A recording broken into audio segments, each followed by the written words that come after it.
което да, има ги 20%, има и недобросъвестност в цялата работа, защото има хора, които крадат кучета, особено такива породи, нали, които са по-бутикови. Ние с кражбата трудно можем да се справим, но всъщност можем да се справим до момента, в който той не разбере, че това нещо на книжката всъщност е последващото. В следващия момент може да го махне. Да. Добре, ако беше с такъв, до каква, мога ли да разбера в коя къща се намира? Толкова ли е точно? Ами да, значи... Аз така си намерих iPhone един път, умника, който му беше откраднал, не се беше сетил. И отидах в Кръгалевци, почувах на вратата, майка му отвори. Аз изпаднаха в някакъв шок. Има обратната ситуация, човек. Аз отивам с бири, им дал бири, такъв се почерпа. Айфон, който изчезна от половичета 4 часа, беше до летището там махла, ако се сещаш. Дето минаваме между Ботевградско и Цариградско поне. Да. Политически коректно. Отил видях коя къща, и просто си продължих. Не би влязал, нали? На барона. Да, мен това е интересно. Колко точно е? Значи на открито естествено абсолютно точно. Сега на закрито много ми е трудно да ти отговоря на този въпрос конкретно, защото имаме по принцип позициониране и по GSM мрежата, защото GPS-ът, да, очевидно всички знаете, че бачка на открито само. Първо, че нашия GPS успява да се позиционира на закрито, след малко повече време, но успява. Тоест, при една-две бетонни плочи отгоре успяваме да извлечем точно позиция. Но ако приемем, че ситуацията е по-сложна, имаме си GSM позициониране, който може да даде, зависи вече от това дали е в града или извън града, но 3-4 улици. Това е зоната, която очертаваме на картата. Нали, Добре, сега може ли да ни демонстрирате този бикон, дали ще го намериш? Да. На какъв обхват? То пък няма обхват. Има две, има и GPS и GSM. И GSM. Ама GSM ако няма обхват. GSM ако няма обхват, няма как да го намерим. В нейния случай с Рилските езера работи ли с GPS? Планините много рядко има. Виж, GPS е за той приемник само. В смисъл GPS система. Първо, че то вече е малко некоректно да се ползва GPS, защото GPS е една от системите. Тя е американската. Има европейска, има китайска, има и руска. Сателитно позициониране, да. Значи, това е една брой сателита и приемника вътре. Всъщност на база това, кои сателити чува, но той е само приемник. И изчислява своята позиция на база 3 или повече сателити. Това е GPS, той не предава информация по никакъв начин. Супер специфичен въпрос в планината, където днес има много по-малко обхват. Аз постоянно ходя по планините, губя се колкото си искам. Забелязвам, че понякога, нали, окей, като няма, като имаме доказа малко къде съм, което честно казвам може да е предостатъчно. Кучето само за малко да мине и да ти даде last location, но колко е голям шанса телефона ми това много често го прави, като няма достатъчно обхват и ми показва, че съм на някакво съвсем друго място. За секунда-две, ама ако примерно това ми остане като last position и примерно те си да бъхта 4 часа през нощта в плана. Значи, гледай се, устройството ми направи последния начин. Устройството си спи. В смисъл, такъв спи в някакъв стендбай режим, който да му държи батерията толкова дълго.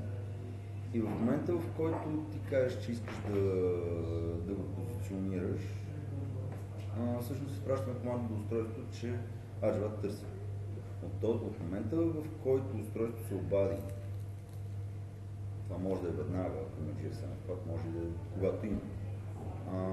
Започвам проследяване в реално време с точно GPS локация в продължение 10 минути. Получаваш нотификация на телефона за това нещо, с което ти казваме така и така, това устройство се намери, тръгвай да го гониш. И този таймер може да си го ресетваш колкото пъти си искаш. Тоест, ти можеш по този начин да го поддържаш 1, 2, 3, 5 часа в лайв тракинг без никакъв проблем, просто си ресетваш таймер. Изтече таймер, устройството се връща обратно в стендбай режим. И съответно можеш пак да го активираш. Това е логиката, т.е. когато го засечем в планината, то няма да даде само една локация, ще продължи в рамките на 10 минути да си дава позиция. Но истината е, че това няма да стои безкрайно дълго в зона без GSM, защото в крайна сметка първо, че GSM покритите изпълнените вече не лови. Първо, че почта обичат Второ, че да, почтата търсят някъде, където има хора, има храна, има... те няма да тръгнат да скитат вовеки в планината без обхват. Не знам за моята. Защото въпросът обхват е много сложен. Аз ти казах, че ние ще правим на устройство на година, което е за планинско спасяване.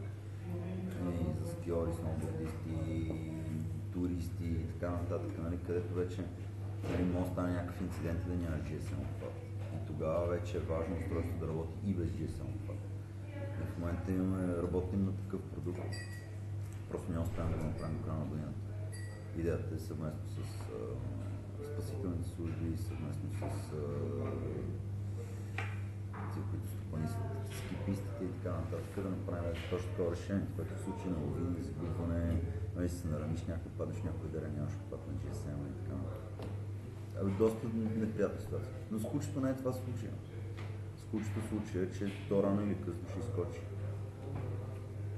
На GSM. Сигурно е водоустойчиво и ударо. Водопрахо, ударо, устойчиво е, батерията, където е вътре, бачка много добре. Хвърлял съм го 6 етаж, между другото. Нищо не. Аз понеже реално нищо не го държи. Да, нищо не го държи. Се чува, че примерно при един час галоп. Не. Защото GoPro, което ви закачам на Рима, което е много здраво стегнато, като потича 30 минути, ти виждаш как лека по лека от вибрациите почва така да се... Да, обаче то всъщност е фанато с някаква ябълка, която не е достатъчно затегната. Тук идеята е, че съпротивлението, което гумата и пластмаса правят, не ти позволява да... А колко активни има в момента? Колко устройства в момента скитате с... Да. Не съм много, защото почнахме съвсем в края на миналата година, преди Коледа. Така че не са много устройства, които са активни. Кои са каналите, които ще донесат устройството до хората? Значи в момента работим абсолютно върху онлайн продажби, онлайн канал. Естествено искаме да не е само това, защото в крайна сметка имаме съвсем ясна идея къде да поставим продукта. И това са магазини за домашни любимци, ветеринарни клиники и така. Такъв тип места, на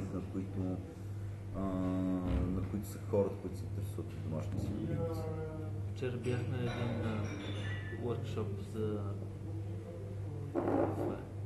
design thinking и там ни разясняха как живеем в свят, който не е продуктово ориентиран, а човеко ориентиран. И всъщност партньорствата са много важни. Кои са вашите бъдещи партньори? Като казахте, магазини, клиники. Да, именно ветеринарните клиники, зоомагазините са ни таргета. А кои ще станат наши партньори е въпрос на преговори. Кой ще преговаря? Кой е Sales Guy за вас? Sales Guy в момента не е тук основният Sales Guy, защото да, той е много зает в момента. Така са Sales Guy, по принцип. Да. Особено на стартъпите Sales Guy са Особено сутрин. И вечер. И така, търсиме навънка пазар с дистрибутори представители. Ама концентрирате се първо в България да тествате дали ще избухне и след това чужбина или паралелно фокус някакъв? Значи ние технологията като така сме я тествали много дълго време, защото това е моето ноу-хау. Има при пазарен план да тествате, дали пазара как ще откликне. Аз лично ги имам че технологията вече съм я купил, да се казва. При всяко положение пазара го тестваме първо тук, но нямаме съвсем ясен, защото сам каза, че всичко е въпрос на партньорства. Въпросът е кога ще се случат тия партньорства, кога ще се разберем с тия хора, с които говорим, защото процесът по изкарване на един продукт навънка всъщност е доста тежък. въобще вкарването на един друг пазар. Това означава целият контент, всичко да бъде локализирано, маркетинг, посланията, приложенията, сайтовете, магазина, всичко да го локализираме, не просто да го преведем. Това си едно сериозно забавление. Трябва да кажа, че Лайла работеше в Шема GmbH, която прави софтуер за автоматизация на техническа документация и локализиране на Product Information. Супер. Да. Ще питам, да. Моето куче, то е много добро точно в това съдържание, в този контекст. Тя изчезвала е за по ден, за по два, за по 4. Нали, тя не се губи, тя тръгва да ни търси, защото решава, че сме Че вие сте се загубили. Да, добро. Като най-драматичният случай беше преди 2 години на 25 декември вечерта прескочи една 3-метрова ограда, защото реши, че съм я изоставил. И хукна из Люлин да ме търси и се появи чак на 4 януари, през което време бях облепил цяла София. Снимката във Фейсбук имаше някакви десетки хиляди шерове. Звъняха ми всеки ден по 20 човека да ме пращат всяки краища на София и извън София.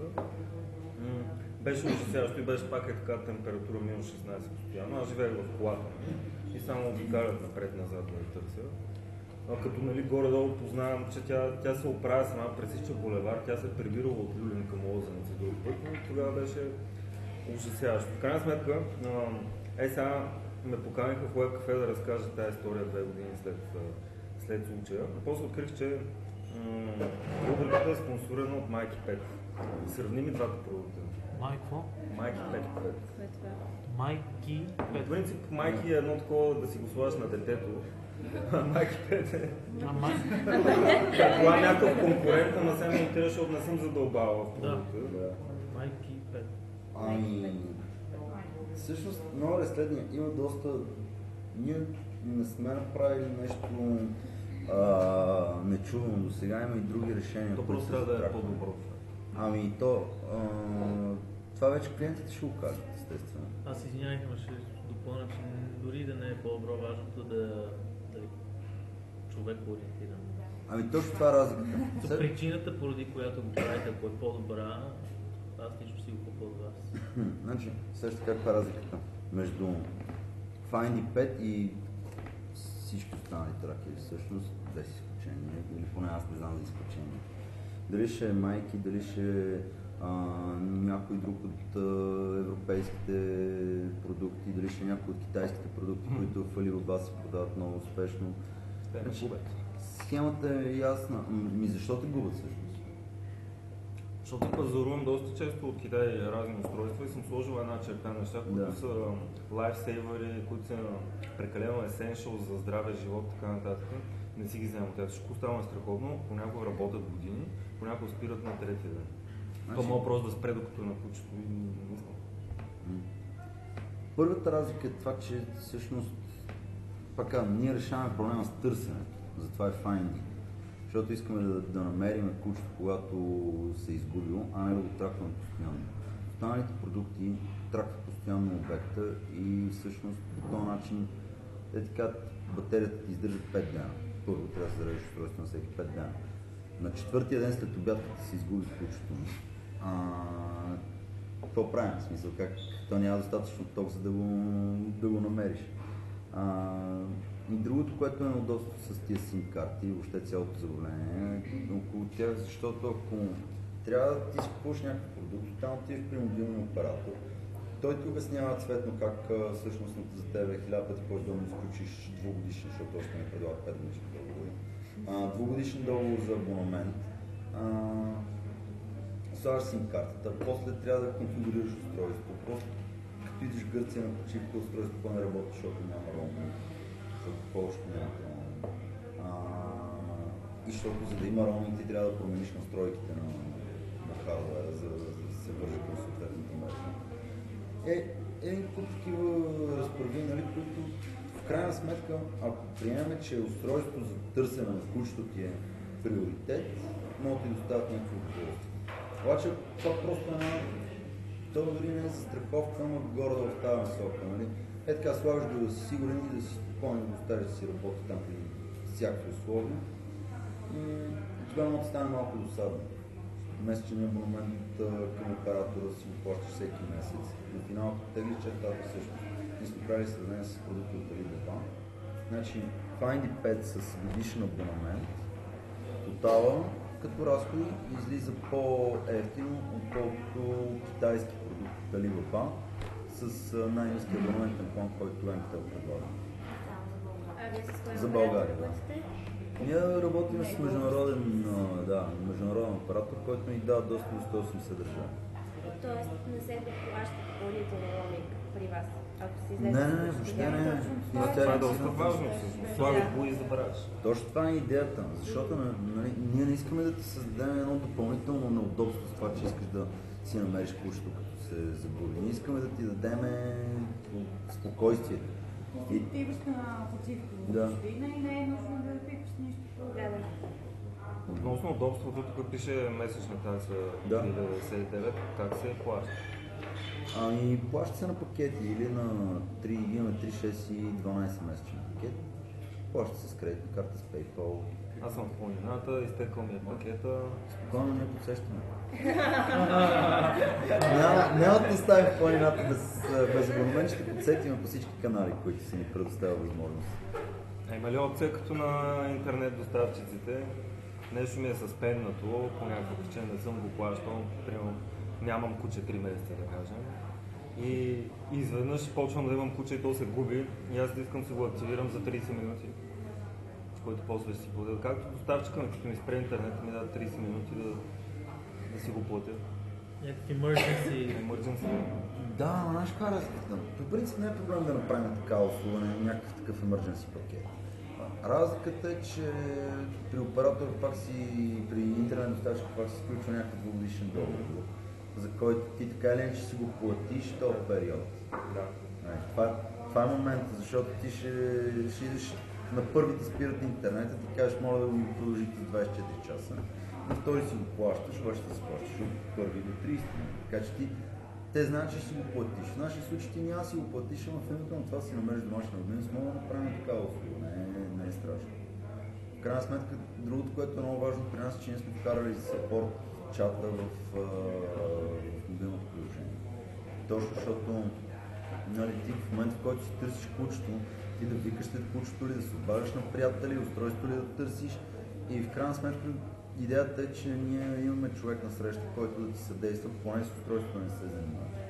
Защото към това звучи успокояващо. Да. Може да и точно на локация. Да. Приложението, Да.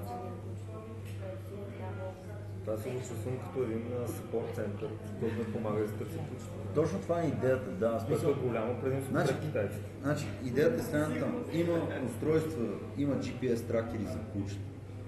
Една причина. А пък ние сме направили нещо друго, някакво решение за намиране на кучето в случай, че се изгуби. Колкото и сложно да звучи.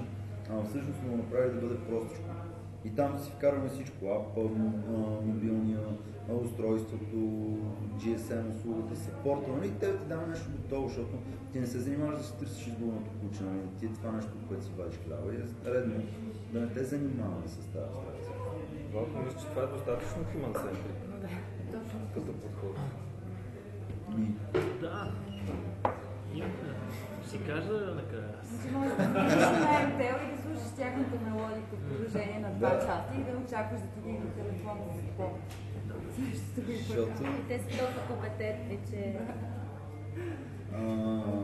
Да, там с мобилните оператори пък идват една причина други проблеми. Примерно, ако сложиш предплатена карта, ако не си зарежда една година, те я спира. Някакви такива неща, които допълнително се създават на удобство. И сега ти си търсиш кучето и изведнъж трябва да разбереш нещо с устройство или не работи, батерията ли му е паднала, оператора или нещо те изгавили, обхват ли няма. А другото много важно нещо за обхват, сега се сещам да кажа. Това, че използваме карти, които са международен оператор, всъщност и това, че работят на всякакъв роуминг, ни дава възможност да закачаме с който си искам оператор. Тоест устройството само обхват. Да. И по този начин всъщност на места, където няма, защото мрежите на различните оператори, това е на много дълга тема, те са структурирани по различен начин. Едни накриват с една клетка по-голяма зона, други имат повече клетки. има по-малки зони и са различни принципно. Така че идеята е, че устройството само се закача за която намери. Добре, един казус. Много интересен. Ходих на ски в Косово. Питах се да ходя на ски, но това време и първо, че искам да резервирам хотел, ми дава, че номер е в Монако. Си казвам, тези хора, този хотел не е нещо съмнително с него, но се оказва, че в Косово има два оператора. Един е Монако и другия е словенски, тъй като те са признати от много малко хора, от много малко държави като държава. Извинявай. Аз нямам проблем с чешмялата. И какво става сега? Когато си в Монако, в смисъл, когато ползваш оператор на Монако, GPS-а ме локализира, че аз се намирам в Монако. Тъй като те нямат собствен оператор, и ние си пуснахме GPS-а, за да стигнем от точка А до точка Б, и аз бях в Монако. Не бях в Косово. Нали, то е много хубаво, обаче... Чувства добре от този. А с какво устройство си правил през телефона? GSM през телефона, понеже те нямат собствен оператор в Косово и ползват това чужди. Добре, то не е ли по клетка? Ами явно, когато изгубиш обхват, аз не знам как точно работи технологията, понеже няма добър обхват и може би заради това все пак локализира кой е оператор и избира някаква точка. То беше плуващо някъде в Монако, нали? Не ме локализира като на улица точен адрес. Вау! Тя бати казва се изгледам. Вау! Разумно. Ами, не знам дали ако... Значи, при всяко положение, ако устройството има възможност да се позиционира по GPS, няма да те закара в Монако, ако си в Косово, ще закара в Косово. Но като ползва роуминг. По GSM, няма никакво значение. Няма никакво значение. Ако е по GSM позиционирането, не знам, в смисъл, ако проблема не са го успели да го решат Google и Apple, ние не можем много да се мерим с тези смисъл. Правим по-хубави 5 тракери от Google и Apple. Това нещо мога да го кажа еднозначно, че Apple нямат по-хубав 5 тракери от нашия, така че или поне за момента не е известно. Но специално за позиционирането по GSM, ако те не са успели да го решат и ако те се бъркат, шанса ние да се подведем по същия начин е много. Аз имам също един въпрос, понеже че самото лого има и код е. Смисъл, мисли да го разработите и за котки, защото виждам, че е насочено към кучета за средна и голяма порода. Котката също са мега развеждат много. А понякога ми ги Котки средна и голяма порода са. за тигри. Това за по-сериозна котка, окей, според мен. В Франция би вървял много този продукт. Там се разхожда Може и за по-състояние с него заедно. Полове. По принцип мога да направим устройство, което да е 3 пъти по-малко, обаче то ще бъде без батерия. На практика голямата част от устройството вътре е батерия. И то точно за да осигурим някакъв по-дълъг живот и по-голяма надежност. Защото тя и тази тема е много дълга и продължителна, но предполагам, че някои от вас са забелязали в последните няколко седмици, когато е по-студено, че батериите на телефона се държат неадекватно. Изведнъж 40% ти гасне телефона, после го включва да се зарежда, той на 50% става някакво тотално мазъл. Всъщност целият проблем е в това, че се използват батерии и то е нормално, защото телефонът в общия случай той стои на топличко, не е предвиден за минус 20 плюс 60. Ние сме предвидели устройството да е с батерия индустриална, която да работи минус 20 плюс 60 градуса. И по този начин това не дига обема и теглото. Можем да направим по-малко устройство, но то няма да има тези характеристики на батерия. Да. Можем да направим някаква лайт версия. Мислили сме за това вариант. В България всичко се прави тук. Абсолютно всичко се прави тук. Кое е за добро, кое не толкова, но на финала продукта идва... Доставяме си компонентите, естествено, от цял свят, но тук се сглобя. Тук се тества, тук се разработва. Някои неща... Големия бенефит, че тук е апа и тук Да, всичко е. И даже могат да достигнат до човек най-накрая, който да се оплачат. точно да. Тук съм където ми покажа, че кучето няма куче. Ало. Сега аз нямам батерия, за да се включи телефона, някой ще покаже ли апа, да видим как работи. Да искам да сте. А предлагате ли гаранция или сервис? Ако не си намериш кучето до една година, гаранция. ще парите. В смисъл гаранция, че ще